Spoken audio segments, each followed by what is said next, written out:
आइए आज हम लोग फर्स्ट एम्पायर मौर्य एम्पायर के बारे में देखेंगे।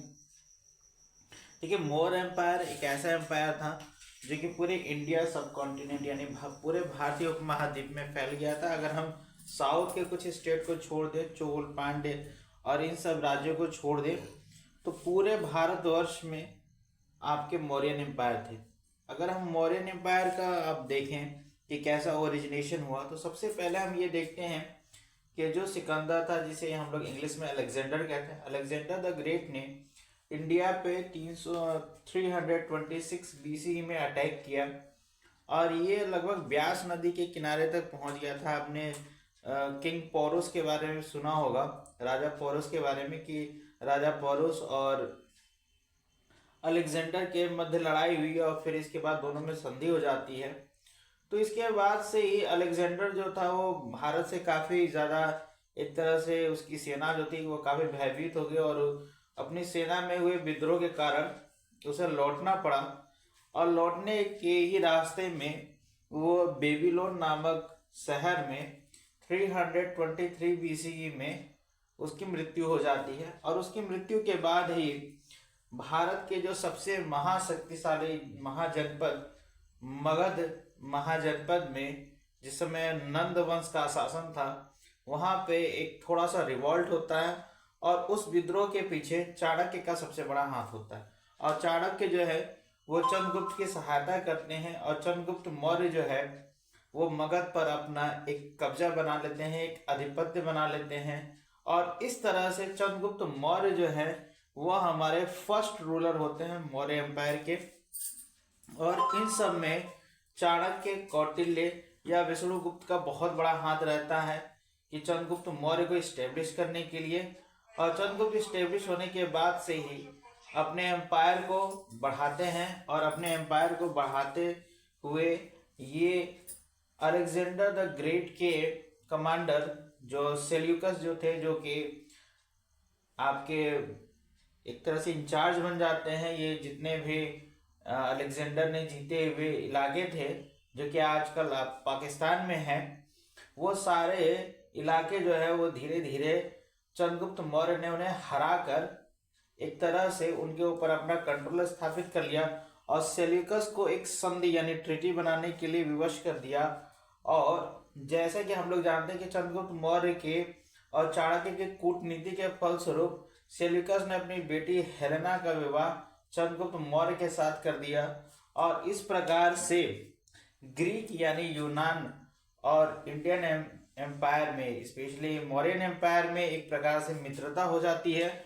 और इस मित्रता के फलस्वरूप सेल्यूकस अपना एक राजदूत मेगास्थनीज, जो कि बाद में एक बुक लिखता है इंडिका, वो चंद्रगुप्त मौर्य के दरबार में भेज देता है। और वो मेगास्थनीज जो है वो चंद्रगुप्त मौर्य के भी शासनकाल में था, बिंदुसार के भी और अशोक के भी शुरुआती शासनकाल में भी था। तो इस प्रकार से मेगास्थनीज जो है वो इंडिका नाम का पुस्तक लिखता है और यही इंडिका जो है वो हमारे मौर्यन एम्पायर के बारे में बताते हैं किस प्रकार से भारत में मौर्यन एम्पायर था। अब चंद्रगुप्त मौर्य जो है वो अपने अंतिम जीवन काल में अपने पुत्र यानी बिंदुसार को शासन सत्ता देकर और वो जैन धर्म अपना लेता है। और जैन धर्म अपनाने के बाद वो अपना प्राण त्याग कर देता है। बिंदुसार, जैसे कि नाम से स्पष्ट है कि बिंदुसार जो है उसको कुछ ग्रीक ग्रंथों में अमित्र घात के तौर पर जाना जाता है, उसका नाम अमित्र घात के तौर पे लिया जाता है। बिंदुसार भी काफी योग्य था और उसने भी अपने एम्पायर को बनाया, अपने एम्पायर को एक्सपेंड किया और बहुत सारी चीजें की।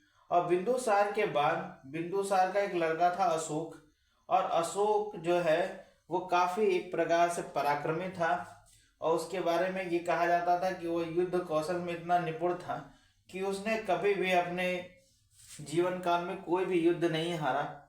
लेकिन अशोक जो है कलिंग वार यानी कलिंग के साथ जब युद्ध हुआ, उसमें भीषण रक्तपात यानी बहुत सारे मैसेकर और किलिंग्स को देखकर वो बौद्ध धर्म अपना लेता है। और बौद्ध धर्म अपनाने के बाद वो बौद्ध धर्म के प्रचार प्रसार में बहुत ही ज़्यादा योगदान देता है और हमारे बौद्ध ग्रंथों में उसका नाम देव नाम प्रिया के नाम से जाना जाता है कि देवताओं को प्रिय अशोक। इस प्रकार से अशोक जो है वो बौद्ध धर्म के प्रचार प्रसार के लिए अपने पुत्र महेंद्र और संमित्रा को श्रीलंका में भेज देता है, और इस प्रकार से बौद्ध धर्म के प्रचार प्रसार में अशोक का बहुत बड़ा योगदान है। अशोक बहुत सारे हमारे रॉक एडिक्ट जो है वो बनवाता है, और आज वर्तमान तौर पे जो भारत का राज चिन्ह है, जिसे हम लोग अशोक पिलर के नाम से भी जानते हैं, अशोक का राज चिन्ह भी जानते हैं, वो भी अशोक के द्वारा बनवाया गया था, जो कि आजकल सारनाथ के संग्रहालय में रखा हुआ है।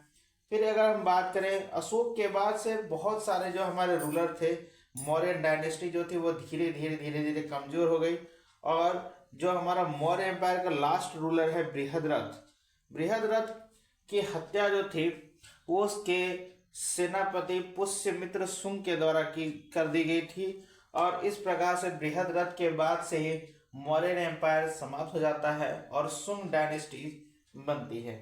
और मौर्य एम्पायर के बारे में हमें पता चलता है इंडिका से। इंडिका के बाद दूसरा हमारा अर्थशास्त्र है। अर्थशास्त्र चाणक्य के द्वारा लिखी गई पुस्तक है, जिसमें हमें पब्लिक पॉलिसीज के बारे में ज़्यादा पता लगता है। बुद्धिस्ट लिटरेचर है, जैन लिटरेचर है, और हमारे कुछ रॉक एडिक्ट हैं, क्वाइन है, आर्कियोलॉजिकल साइट है, जिससे हमें मौर्यन एम्पायर के बारे में पता लगता है। और ये एग्जाम पॉइंट ऑफ व्यू के लिए काफ़ी इंपॉर्टेंट